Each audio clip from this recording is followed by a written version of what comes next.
Jeffrey Lionel Dahmer, also known as the Milwaukee Cannibal, was an American serial killer and sex offender who committed the rape, murder, and dismemberment of 17 men and boys between 1978 and 1991. Many of his later murders involved necrophilia, cannibalism, and the permanent preservation of body parts. Typically all are part of the skeletal structure. Although diagnosed with borderline personality disorder, schizotypal personality disorder, and a psychotic disorder, Dahmer was found to be legally sane at his trial. Convicted of 15 of the 16 murders he had committed in Wisconsin, Dahmer was sentenced to 15 terms of life imprisonment on February 15, 1992. He was later sentenced to a 16th term of life imprisonment for an additional homicide committed in Ohio in 1978. On November 28, 1994, Dahmer was beaten to death by Christopher Scarver, a fellow inmate at the Columbia Correctional Institution. Early life. Early childhood.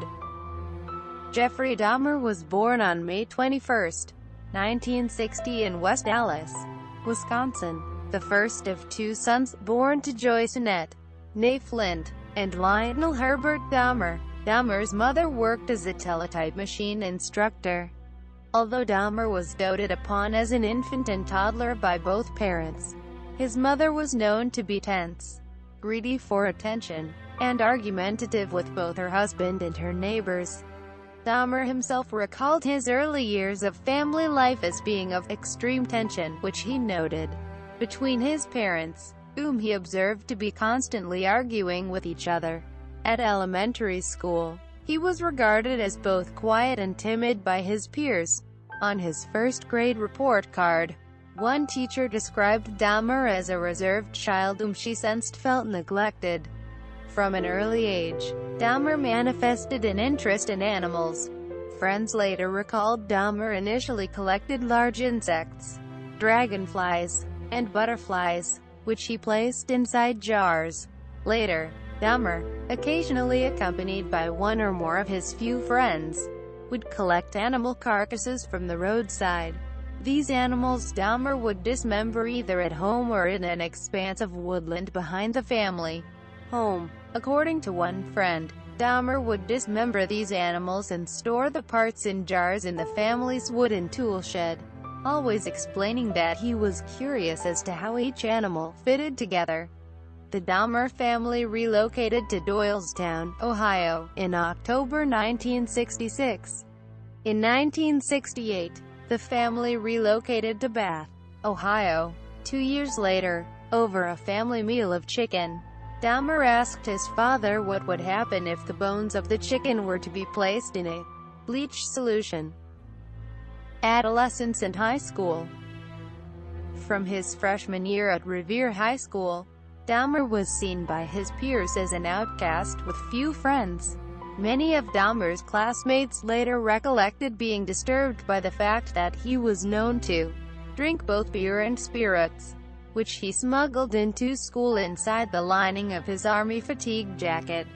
When he reached puberty, Dahmer discovered that he was homosexual. He did not divulge his sexual orientation to his parents, although in his early teens, he did engage in a brief relationship with another youth. Although the pair never had intercourse, he later stated this was his first attempt to attack another individual. Despite being regarded as a loner and an oddball among his peers at Revere High School, Dahmer nonetheless became something of a class clown among some students due to the pranks he regularly staged, some of which were done to amuse his classmates, others apparently to simply attract attention. In May 1978, Dahmer graduated from high school. A few weeks before his graduation, one of his teachers observed Dahmer sitting close to the school parking lot, drinking several cans of beer. Late teens and early 20s.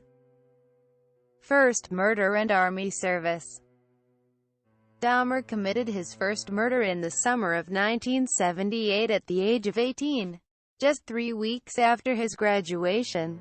At the time, He was living alone in the family home, owing to his recent divorce from Dahmer's mother. Dahmer's father temporarily lived in a nearby motel and his mother had relocated to Chippewa Falls, Wisconsin. 6 weeks after the murder of Hicks, Dahmer's father and his fiancée returned to his home where they discovered Jeffrey living alone at the house. That August, Dahmer enrolled at Ohio State University, hoping to major in business. In January 1979. On March 24, 1981, Dahmer was sent to Fort Jackson for debriefing and provided with a plane ticket to travel anywhere in the country. Dahmer later told police he felt he could not return home to face his father, so he opted to travel to Miami Beach, Florida, both because he was tired of the cold. Return to Ohio and relocation to West Allis. After his return to Ohio, Dahmer initially resided with his father and stepmother, and insisted on being delegated numerous chores to occupy his time while he looked for work.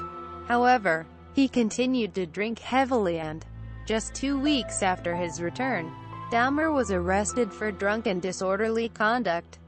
Shortly before losing his job, Dahmer was arrested for indecent exposure. On August 7, 1982, at Wisconsin State Fair Park, Dahmer was observed to expose himself to a crowd of 25 women and children. For this incident, he was convicted and fined $50 plus court costs. In January 1985, Dahmer was hired as a mixer at the Milwaukee Ambrosia Chocolate Factory, where he worked from 11 p.m. 7 a.m. 6 nights a week, with Saturday evenings off. Shortly after Dahmer found this employment, an incident occurred in which he was propositioned by another man while sitting reading in the West Allis Public Library.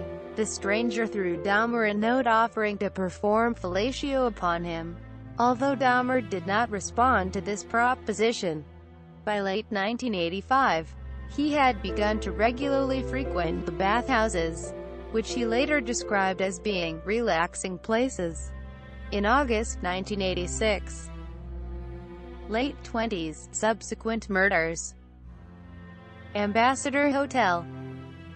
In November 1987, Dahmer, at the time residing with his grandmother in West Allis, encountered a 25-year-old from Montonagon, Michigan named Stephen Twomey at a bar and persuaded him to return to the Ambassador Hotel, where Dahmer had rented a room for the evening.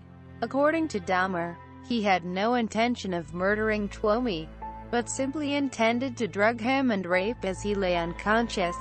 The following morning, however, he awoke to find Twomey lying beneath him on the bed, his chest crushed in, and blood seeping from his mouth, with bruises on Dahmer's own fists and one forearm.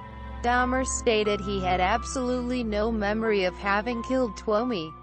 For a total of 2 weeks following Twomey's murder, Dahmer retained the victim's head wrapped in a blanket. After 2 weeks, Dahmer boiled the head in a mixture of Soilex, an alkali-based industrial detergent, and bleach in an effort to retain the skull, which he then used as stimulus for masturbation. Eventually, the skull was rendered too brittle by this bleaching process, and was also pulverized and disposed of. Intermediate incidents. Following the murder of Twomey, Dahmer began to actively seek victims, most of whom he encountered in or close to gay bars, and whom he would typically lure to his grandmother's home, where they would be drugged before or shortly after engaging in sexual activity with him. Once he had rendered the victim unconscious with sleeping pills, he would kill them by strangulation. 2 months after the murder of Stephen Twomey, Dahmer encountered a 14-year-old Native American male prostitute named James Dockstader. Dahmer lured the youth to his home with an offer of $50 to pose for nude pictures. At Dahmer's West Allis residence, the pair engaged in sexual activity before Dahmer drugged Dockstader and strangled him on the floor of the cellar. On April 23, Dahmer lured another young man to his house. However, after giving the victim a drugged coffee, both he and the victim heard Dahmer's grandmother call, "Is that you, Jeff?" Quote. In September 1988, Dahmer's grandmother asked him to move out of her house because of his habit of bringing young men to her house late at night, and the foul smells emanating from both the basement and the garage. Dahmer found a one-bedroom apartment on North 25th Street and moved into his new residence. On September 25th, Dahmer commenced a 10-day Easter absence from work, during which he moved back into his grandmother's home. 2 months after his conviction and 2 months prior to his sentencing for the sexual assault, Dahmer murdered his fifth victim. He was a mixed-race 24-year-old aspiring model named Anthony Sears, whom Dahmer met at a gay bar on March 25, 1989. According to Dahmer, on this particular occasion, he was not planning on looking to commit a crime. However, shortly before closing time that evening, "Sears just started talking to me." Dahmer lured Sears to his grandmother's home, where the pair engaged in oral sex before Dahmer drugged and strangled Sears. The following morning, Dahmer placed the corpse in his grandmother's bathtub, where he decapitated the body before attempting to flay the corpse. On May 23, 1989, 2 months before his scheduled release from the work camp, Dahmer was paroled from this regime. His 5 years probation imposed in 1989 began at this point. 924 North 25th Street. 1990 killings. On May 14, 1990, Dahmer moved out of his grandmother's house and into 924 North 25th Street, apartment 213, taking Anthony Sears' skull, scalp, and painted genitals with him. Approximately 1 week after the murder of Raymond Smith, on or about May 27, Dahmer lured another young man to his apartment. On this occasion, however, Dahmer himself accidentally consumed the drink laden with sedatives intended for consumption by his guest. When he awoke the following day, he discovered his intended victim had stolen several items of his clothing, $300, and a watch. Dahmer never reported this incident to the police, although on May 29 he divulged to his probation officer that he had been robbed. In June 1990, Dahmer lured a 27-year-old acquaintance named Edward Smith to his apartment. He drugged and strangled Smith. On this occasion, rather than immediately acidifying the skeleton or repeating previous processes of bleaching, which had rendered previous victims' skulls brittle, Dahmer placed the skeleton of Smith in his freezer for several months in the hope it would not retain moisture. Less than 3 months after the murder of Smith, Dahmer encountered a 22-year-old Chicago native named Ernest Miller on the corner of North 27th Street. Miller agreed to accompany Dahmer to his apartment for $50 and further agreed to allow him to listen to his heart and stomach. When Dahmer attempted to perform oral sex upon Miller, he was informed, "That'll cost you extra." Quote. 3 weeks after the murder of Ernest Miller, on September 24, Dahmer encountered a 22-year-old father of one named David Thomas at the Grand Avenue Mall and persuaded him to return to his apartment for a few drinks, with additional money on offer if he would pose for photographs. In his statement to police after his arrest, Dahmer stated that after giving Thomas a drink laden with sedatives, he did not feel attracted to him, but was afraid to allow him to awake in case he would be angry over having been drugged. Therefore, he strangled him and dismembered the body, intentionally retaining no body parts whatsoever. Nonetheless, he did photograph the dismemberment process and retained these photographs, which would aid in Thomas's subsequent identification. Following the murder of David Thomas, Dahmer did not kill for almost 5 months. Although on a minimum of 5 occasions between October 1990 and February 1991, he unsuccessfully attempted to lure men to his apartment. 1991 killings. In February 1991, Dahmer observed a 17-year-old named Curtis Straughter standing at a bus stop near Marquette University. According to Dahmer, he lured Straughter into his apartment with an offer of money for posing for nude photos. By 1991, fellow residents of the Oxford apartments had complained of the smells emanating from apartment 213. In addition to the sounds of falling objects and the occasional sound of a chainsaw. On the afternoon of May 26, 1991, Dahmer encountered a 14-year-old named Kenerick Synthesome on Wisconsin Avenue. He approached the youth with an offer of money to accompany him to his apartment to pose for Polaroid pictures. According to Dahmer, Synthesome, the younger brother of the boy whom he had molested in 1988, was initially reluctant to the proposal, before changing his mind and accompanying Dahmer to his apartment, where the youth posed for 2 pictures in his underwear before Dahmer drugged him into unconsciousness and performed oral sex on him. On this occasion, Dahmer drilled a single hole into Synthesome's skull, through which he injected muriatic acid into the frontal lobe. In the early morning hours of May 27, Dahmer returned towards his apartment to discover Synthesome sitting naked on the corner of 25th and State, talking in Laotian, with 3 hysterical young women standing near him.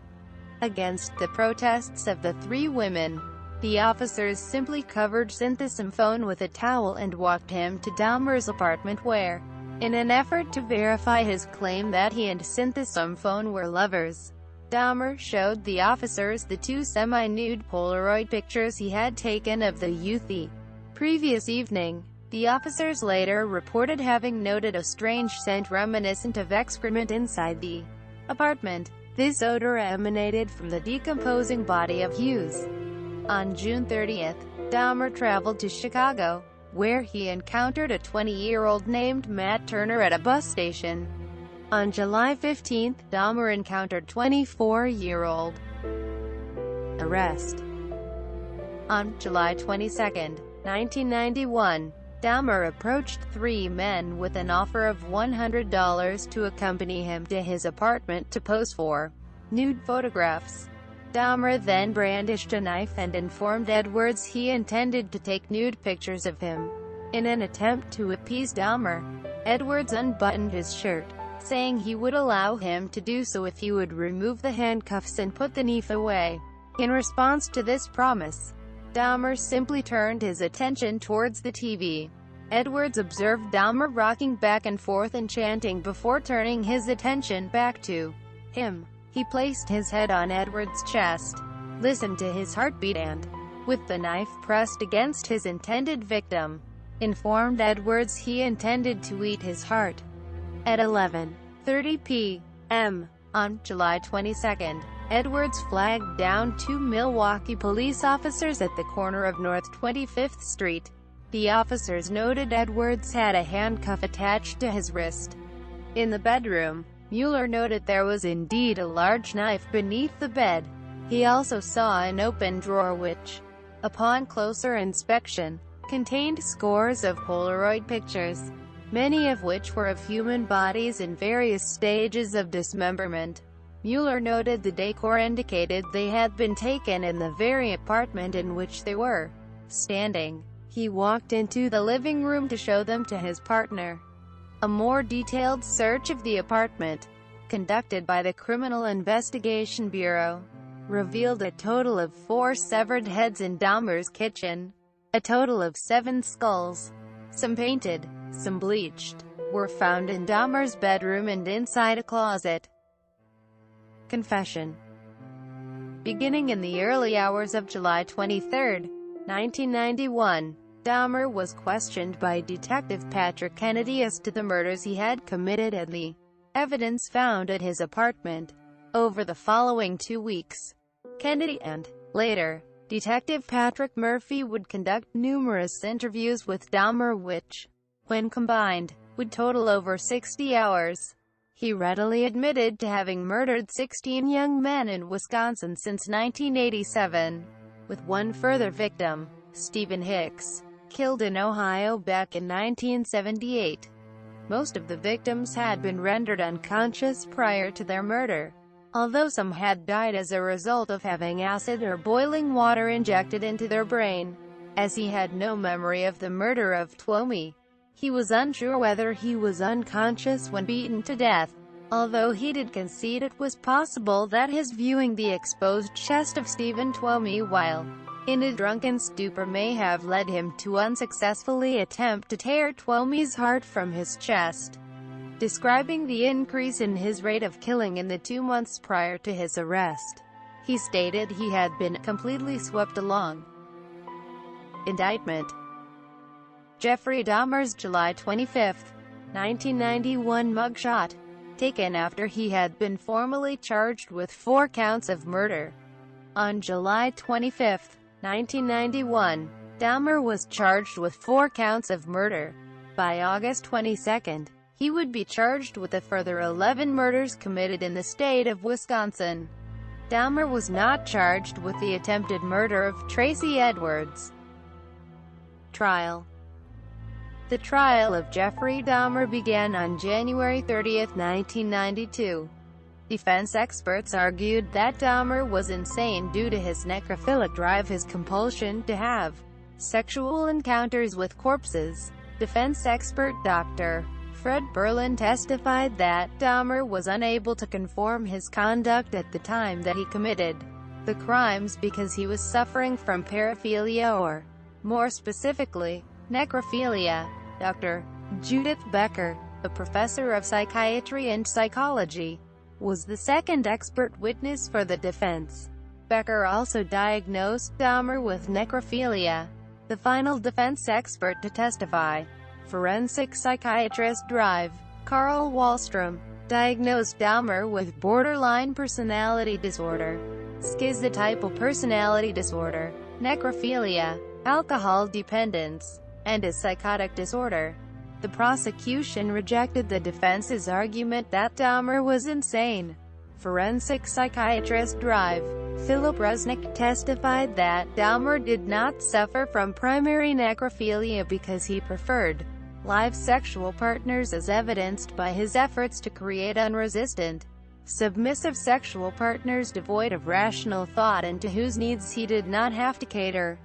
The final witness to appear for the prosecution, forensic psychiatrist Park Dietz, began his testimony on February 12. Dietz testified that he did not believe Dahmer to be suffering from any mental disease or defect at the time that he committed the crimes, stating, "Dahmer went to great lengths to be alone with his victim and to have no witnesses." Quote, 2 court-appointed mental health professionals, testifying independently of either prosecution or defense, were forensic psychiatrist Jorge Palermo and clinical psychologist Samuel Friedman. Palermo stated that the murders were the result of a pent-up aggression within himself. Jeffrey Dahmer's April 1992 mugshot, taken after his extradition to Ohio to be charged with the murder of Stephen Hicks. The trial lasted 2 weeks.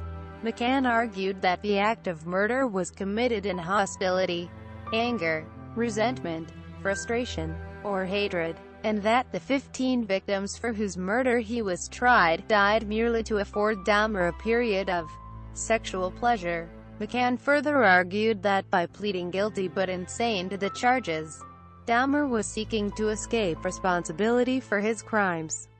On February 15, the court reconvened to hear the verdict.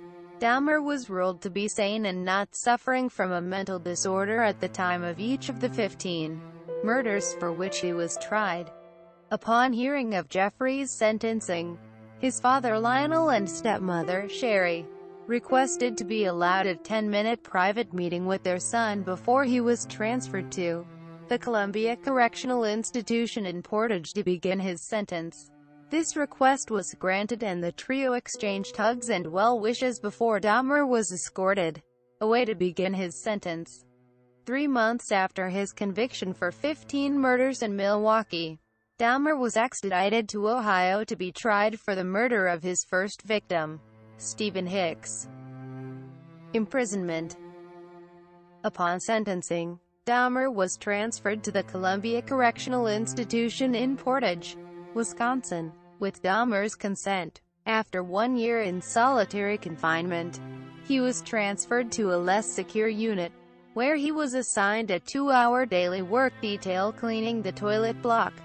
Shortly after completing his lengthy confessions in 1991, Dahmer had requested to Detective Patrick Murphy that he be given a copy of the Bible.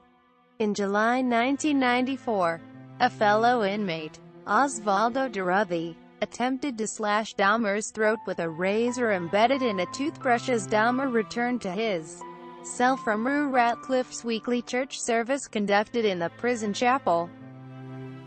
Death. On the morning of November 28, 1994, Dahmer left his cell to conduct his assigned work detail. Accompanying him were 2 fellow inmates, Jesse Anderson and Christopher Scarver. The trio was left unsupervised in the showers of the prison gym for approximately 20 minutes. At approximately 8:10 a.m., upon learning of his death, Dahmer's mother Joyce Flint responded angrily to the media. "Now is everybody happy, now that he's bludgeoned to death? Is that good enough for everyone?" Quote, although Scarver had confessed in 1994 to having concealed the weapon used to kill Dahmer and Anderson, Indiana, his clothing on the morning of the murders. In 2015 he publicly stated the murders of Dahmer and Anderson had resulted from a confrontation in which one of the 2 men had poked him, Scarver, in the back as the 3 had begun their assigned work detail. In this renewed account of events, Scarver claimed that the 2 had laughed at him when he had turned around in response before Dahmer and Anderson each walked to separate rooms to begin their cleaning duty, with Scarver following Dahmer toward the staff locker room. Scarver alleges that immediately before murdering Dahmer, he had cornered him, presented a newspaper article detailing Dahmer's crimes, and demanded that Dahmer answer whether the account was true. Furthermore, Scarver stated that Dahmer was so disliked by fellow inmates that he required a personal escort of at least 1 guard whenever he was out of his cell to prevent inmates from attacking him. Dahmer had stated in his will he wished for no services to be conducted and that he wished to be cremated. Aftermath. Dahmer's estate was awarded to the families of 11 of his victims who had sued for damages. In 1996, Thomas Jacobson, a lawyer representing 8 of the families, announced a planned auction of Dahmer's estate. Although victims' relatives stated the motivation was not greed, the announcement sparked controversy. On August 5, 1991, a candlelight vigil to celebrate and heal the Milwaukee community was attended by more than 400 people. Present at the vigil were community leaders, gay rights activists, and family members of several of Dahmer's victims. Organizers stated the purpose of the vigil was to enable Milwaukeeans to share their feelings of pain and anger over what happened.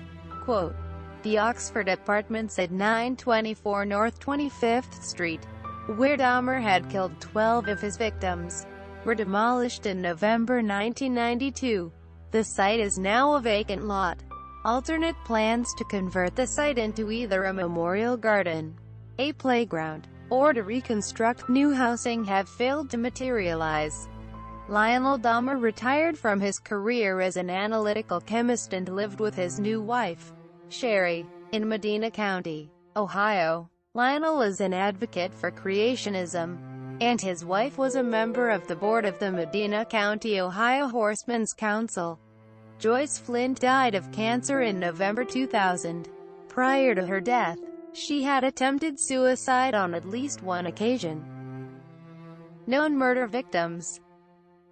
Jeffrey Dahmer is known to have killed 17 young men between 1978 and 1991. Of these victims, 12 were killed in his North 25th Street apartment. 3 further victims were murdered and dismembered at his grandmother's West Allis residence, with his first and second victims being murdered at his parents' home in Beth Ohio and at the Ambassador Hotel in Wisconsin respectively. A total of 14 of Dahmer's victims were from various ethnic minority backgrounds, with 9 victims being black.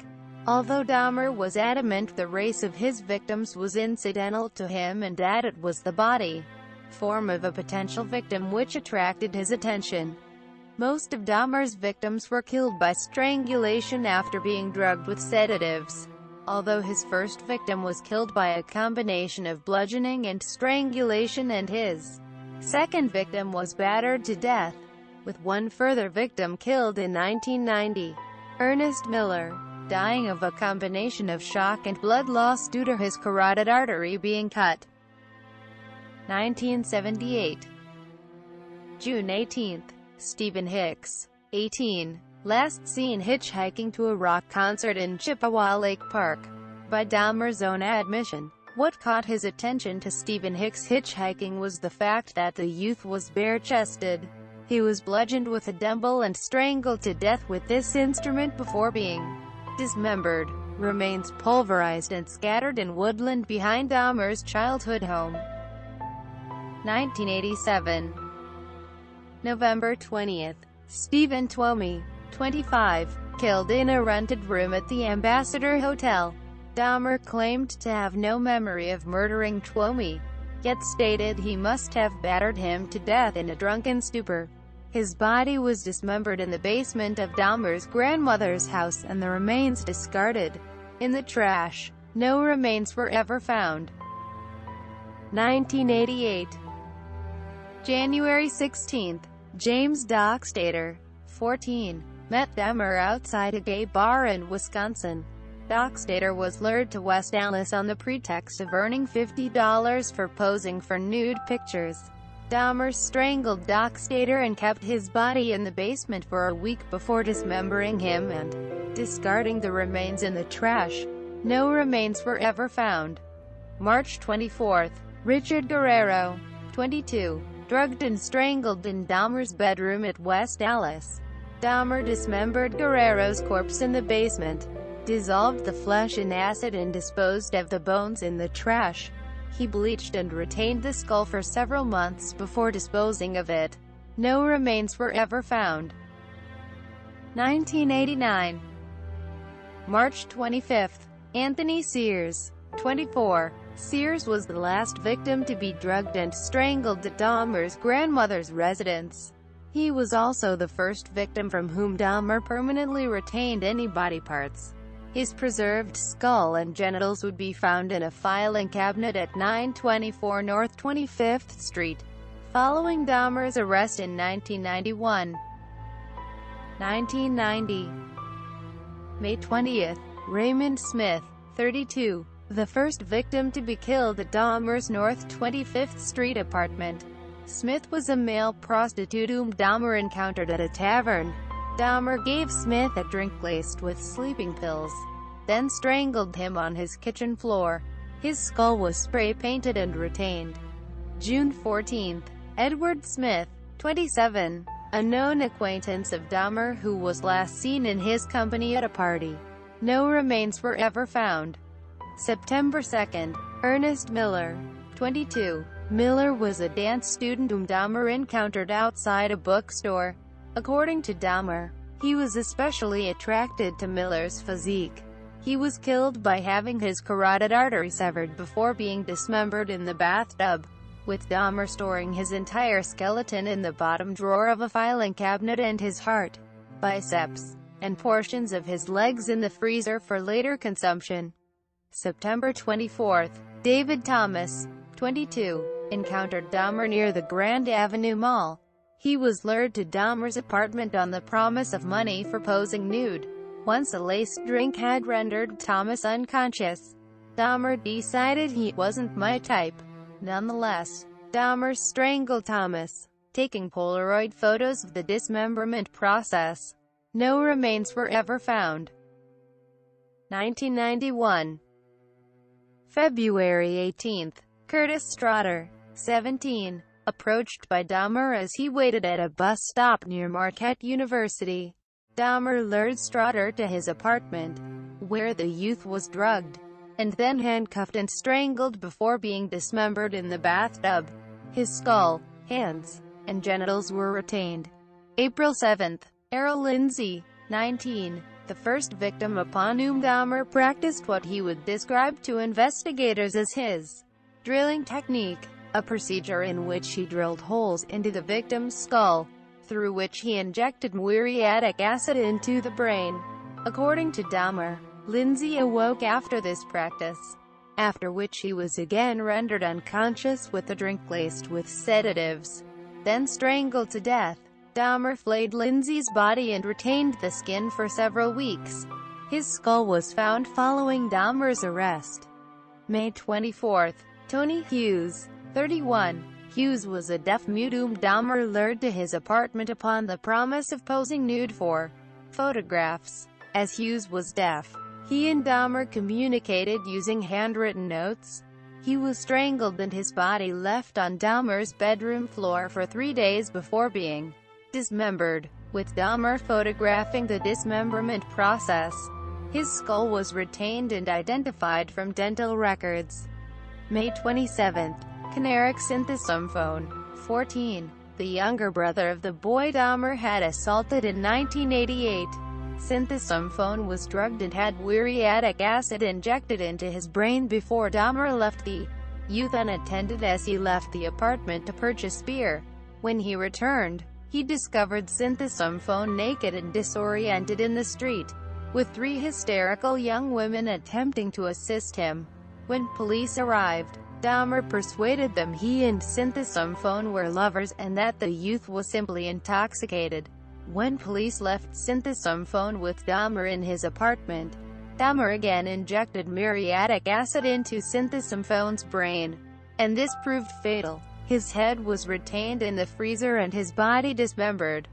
June 30. Matt Turner, 20. On June 30, Dahmer attended the Chicago Pride Parade. At a bus stop, he encountered a 20-year-old named Matt Turner and persuaded him to accompany him to Milwaukee to pose for a photo shoot. Turner was drugged, strangled, and then dismembered in the bathtub. His head and internal organs were placed in the freezer and his torso subsequently placed in the 57-gallon drum Dahmer purchased on July 12. July 5. Jeremiah Weinberger, 23, met Dahmer at a gay bar in Chicago and agreed to accompany him to Milwaukee for the weekend. Dahmer drilled through Weinberger's skull and injected boiling water into the cavity. He later recalled Weinberger's death to be exceptional, as he was the only victim who died with his eyes open. Weinberger's decapitated body was kept in the bathtub for a week before being dismembered. His torso was placed in the 57-gallon drum. July 15. Oliver Lacey, 24, a bodybuilding enthusiast whom Dahmer enticed to his apartment on the promise of money for posing for photographs. Lacey was drugged and strangled with a leather strap before being decapitated, with his head and heart being placed in the refrigerator. His skeleton was retained to adorn one side of the private shrine of skulls and skeletons Dahmer was in the process of creating when arrested 1 week later. July 19. Joseph Bradahoft, 25, Dahmer's last victim. Bradahoft was a father of 3 children from Minnesota who was looking for work in Milwaukee at the time of his murder. He was left on Dahmer's bed for 2 days following his murder before, on July 21, being decapitated. His head was placed in the refrigerator and his torso in the 57-gallon drum. In media. Film. The film Jeffrey Dahmer, The Secret Life was released in 1993. The film stars Carl Crew as Dahmer. The biographical film Dahmer was released in 2002. This film stars Jeremy Renner in the title role and Bruce Davison as his father, Lionel. A further film, Raising Jeffrey Dahmer, was released in 2006. This film stars Rusty Snary as Dahmer and co-stars Scott Cowardis as his father, Lionel. This film revolves around the reactions of Dahmer's parents following his arrest in 1991. In 2012, an independent documentary film, Jeff, also known as the Jeffrey Dahmer Files, premiered at the South by Southwest Festival. This film features interviews with Dahmer's former neighbor, Pamela Bass, Detective Patrick Kennedy, and the city medical examiner, Jeffrey Jensen. Books: Dvorak, Robert J. Holowa, Lisa, Milwaukee Massacre, Jeffrey Dahmer and the Milwaukee Murders. ISBN 978-0-7090-5003-2. Ewing, Charles Patrick, McCann, Joseph T. Minds on Trial. Great Cases in Law and Psychology.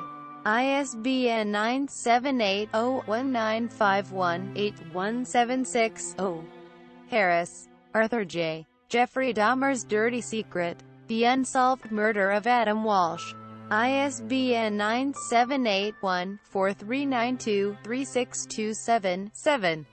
Haycock, Dean A. Murderous Minds. Exploring the Criminal Psychopathic Brain. Neurological Imaging and the Manifestation of Evil. ISBN 978-1-6059-84988. Ratcliffe, Rev. Roy, Adams, Lindy. Dark Journey, Deep Grace. Jeffrey Dahmer's Story of Faith. Leafwood Publishing. ISBN 978-0-9767790-2-5. Television. The Investigation Discovery Channel have also broadcast a documentary focusing upon Dahmer within their documentary series Most Evil. This documentary features excerpts of Dahmer's 1994 interview with Stone Phillips and was first broadcast in August 2006.